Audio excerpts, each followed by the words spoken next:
வணக்கம். இன்னைக்கு நம்ம பார்க்கக்கூடிய பதிவு என்னன்னு பார்த்தீங்கன்னா, பவானி அம்மன் திருக்கோயிலுடைய புராண கதைகள்.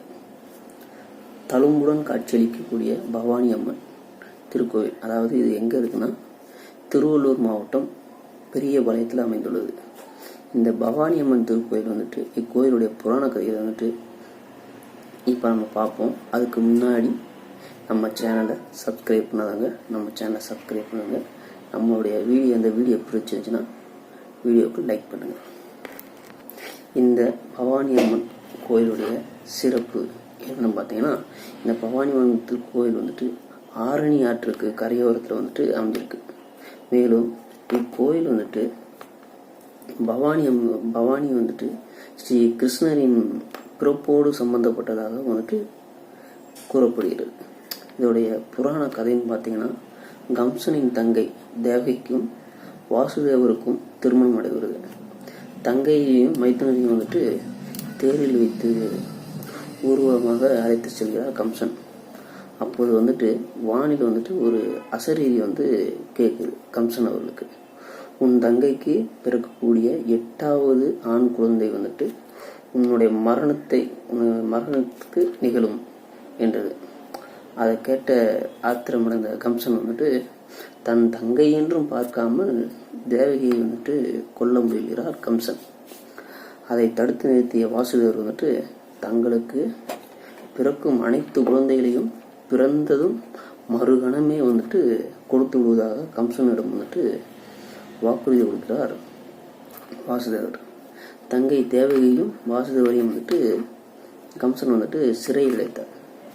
சிறையிலேயே வாழ்க்கையை நடத்தி கொண்டிருந்த தேவகிக்கும் வாசுதேவருக்கும் பிறந்த 7 குழந்தைகளையுமே வந்துட்டு கம்சன் வந்து கொன்றார். 8வதாக வந்துட்டு தேவகிக்கும் வாசுதேவருக்கும் வந்துட்டு ஒரு அழகான ஆண் குழந்தை பிறக்கிறது. அந்த ஆண் குழந்தை தான் வந்துட்டு கண்ணன். அந்த குழந்தை பிறக்கும்போது நள்ளிரவு நேரம். கண்ணன் பிறந்ததுமே வந்துட்டு ஒரு அசரீரி வந்துட்டு வாசுதேவருக்கும் வந்து கேட்குது, உங்கள் மகனை வந்துட்டு கோகுலத்தில் உள்ள நந்த கோபுரினுடைய மனைவி யசோதையிடம் வந்துட்டு சேர்த்து விட்டு அங்கு யசோதையிடம் இருக்கும் பெண் குழந்தையை வந்துட்டு இங்கே தூக்கி வந்து விடுங்கள் என்றது. மந்திரத்திற்கு கட்டுப்பட்டது போல வந்துட்டு வாசுதேவரும் வந்துட்டு தன்னுடைய மகன் கண்ணனை வந்துட்டு கூடையில் வைத்து தலையில் சுமந்தபடி சென்று யசோதையிடம் வந்துட்டு வைத்துவிட்டு அங்கிருந்த பெண் குழந்தையை வந்துட்டு எடுத்து வந்து தேவகி அவர்களிடம் வந்து அருகில் வந்து வைக்கிறாரு வாசுதேவர். அதிகாலையில் வந்துட்டு தேவகிக்கு 8வது குழந்தை பிறந்ததாக வந்துட்டு பற்றிய தகவல் வந்துட்டு கம்சன் அவர்களிடம் வந்துட்டு தெரிவிக்கப்பட்டது. விரைந்து வந்த கம்சன் வந்துட்டு ஆண் வாரிசுக்கு பதிலாக பெண் குழந்தை இருப்பதை கண்டு கொஞ்சம் அதிர்ச்சியும் அடைந்தார் கம்சன் அவர்கள். இருப்பினும் 8வது குழந்தையில நமக்கு ஒரு பாதிப்பு ஏற்படுது அப்படின்னு கூறப்பட்டனால அந்த குழந்தையும் வந்துட்டு கொல்ல நினைக்கிறாரு கம்சன் அவர்கள். உடனே வந்துட்டு அந்த குழந்தையை எடுத்து அந்தரத்தில் சுவற்று மேலே வீசி கொல்ல முற்படுகிறார் வந்துட்டு கம்சன் அவர்கள். அந்த நேரத்தில் வந்து பறந்த குழந்தை வந்துட்டு சக்தியினுடைய உருவம் எடுத்து காட்சியளித்தது. உன்னை கொல்லப் போகிறவன் வேறு ஒரு இடத்தில் வந்துட்டு வளர்கிறான் என்று கூறி மறைந்தது. அந்த சக்தி தான் வந்து பெரியபாளையத்தில் பவானி அம்மனாக வந்ததாக வந்துட்டு தல வரலாறு வந்துட்டு சொல்கிறது. பவானி அம்மனாக அவதரித்த கதை என்னன்னு பார்த்தீங்கன்னா, முற்காலத்தில் வந்துட்டு ஆந்திராவிலிருந்து வளையல் வியாபாரிகள் வந்து பலரும் வந்து இங்கே வந்து வியாபாரம் செய்து வந்தார்கள். அவர்கள் வந்துட்டு தங்களிடம் வந்துட்டு வளையல் வாங்கும் பெண்கள்கிட்ட வந்துட்டு மாங்கல்ய சுகத்துடன் வாழ மஞ்சள் கயிறு குங்குமம் வழங்குவது வழக்கமாக வைத்திருந்தனர்.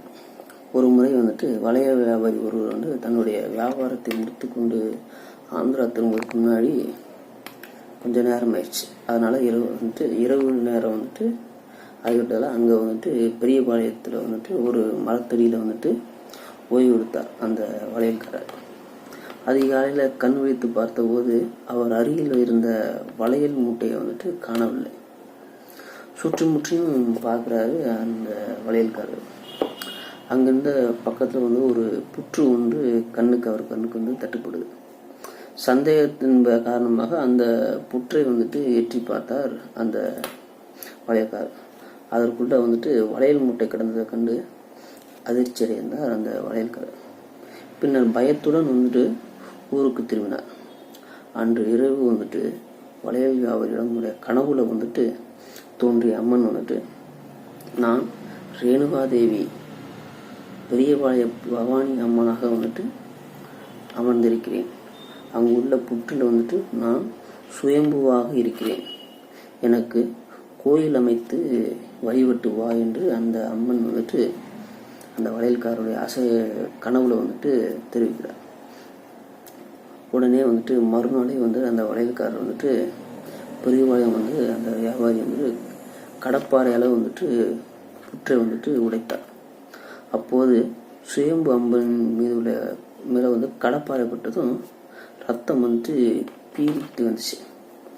இதை கண்ட அந்த பயந்த அந்த வளையல்காரர் வந்துட்டு தன்னிடம் இருக்க அந்த மஞ்சள் குங்குமம் இருக்குல்ல, அதை எடுத்து அந்த ரத்தம் வந்த இடத்துல வந்து தேய்க்கிறார். உடனே வந்துட்டு ரத்தமும் நின்று போனது. இதை எடுத்து வந்துட்டு புற்றை வந்து முழுமையாக நீக்கிவிட்டு அம்மனுக்கு வந்துட்டு அலங்காரம் செய்து தினமும் வழிபாடு வந்தால் அந்த வளையல்காரர். பிற்காலத்தில் வந்துட்டு அம்மனுக்கு வந்துட்டு கோயில் அமைக்கப்பட்டு சுயம்புவாக உள்ள அம்மனுக்கு வந்துட்டு வெள்ளிக்கவசம் அணியப்பட்டிருக்கும்.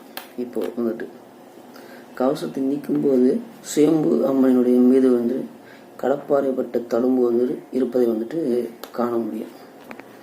மாங்கல்ய பலம் அவர்களும் பவானி அம்மன் வந்துட்டு கோயிலுடைய கருவறையில் வந்துட்டு பவானி அம்மன் வீட்டுக்கு வந்துட்டு அருள் பாலிக்கிறார்.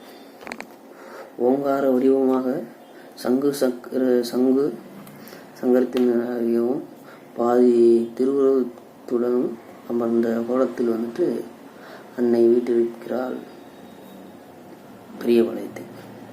4 கரங்களுடன் காட்சியளிக்கும் அன்னையின் மேல் வந்துட்டு 2 கரங்களில் வந்துட்டு சங்கும் சக்கரமும், கீழ் 2 கரங்களில் வந்துட்டு வாளும் அமுத கலசமும் வந்துட்டு தாங்கியிருக்கிறார். அன்னையோட அருகில் வந்துட்டு கண்ணன், நாகதேவன் ஆகியோர் வந்துட்டு திருவுருவங்களும் உள்ளது. இத்தலத்தில் வந்துட்டு அன்னையிடம் வந்துட்டு மாங்கல்ய பலம் வேண்டி வரும் பெண்களின் எண்ணிக்கை வந்துட்டு அதிகமாகச்சு. வாழ்வில் வளம் பெருகவும் குழந்தை வரம் கிடைக்கவும் வழிபடுவோரும் ஏராளமாக பக்தர்கள் வந்து இங்கு வழிபட்டு செல்கின்றனர்.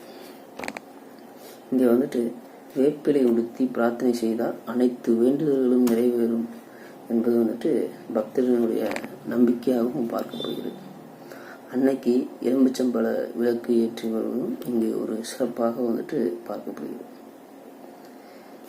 சரி, இன்னைக்கு நம்ம பார்த்த இந்த பதிவு உங்களுக்கு பிடிச்சிருந்துச்சுன்னா உங்கள் நண்பர்களுக்கும் ஷேர் பண்ணி நம்மளோட சேனலை சப்போர்ட் பண்ணுங்கள். நன்றி, வணக்கம்.